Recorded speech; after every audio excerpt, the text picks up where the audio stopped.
A reminder, I will ring the bell at the 4-minute mark. All right. Thanks, everyone.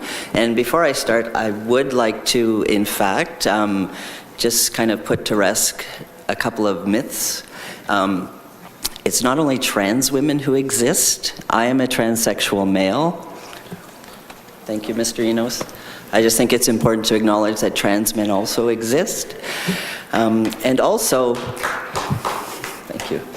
Councillor, please refrain from clapping. Thank you, Matthew. And also, trans people don't spend 100% of our time in washrooms and change rooms.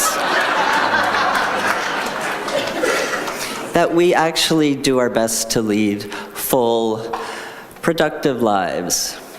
And it's a little tiring to always have it be about the washroom and the change room.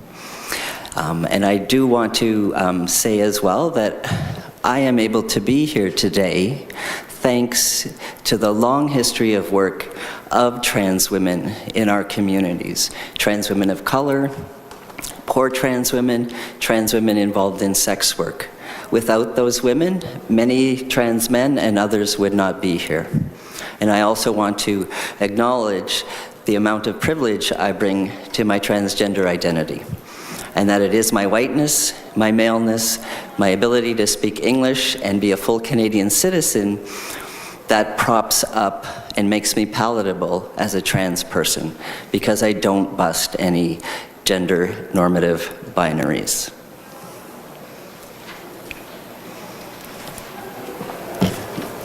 I'm hoping to be brief.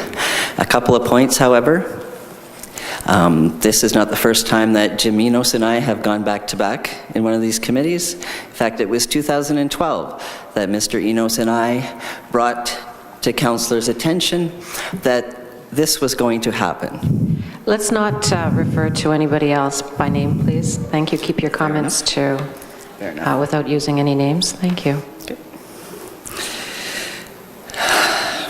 Now you've thrown me off. Okay. Previous presenters, thank you.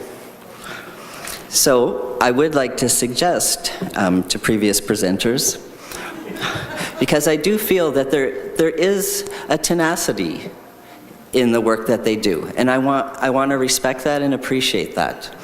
But I also think that you may end up on the wrong side of history in this debate.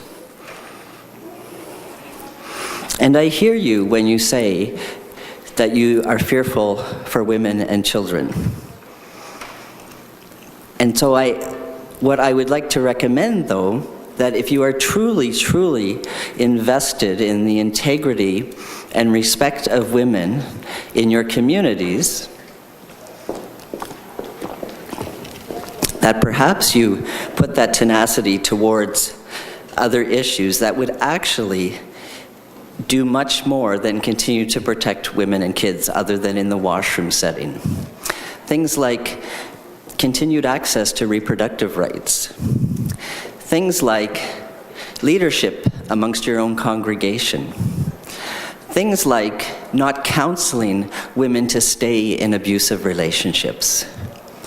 Things like fighting in places like this for more funding for violence against women. These are the bigger issues, and these are the things that will protect women.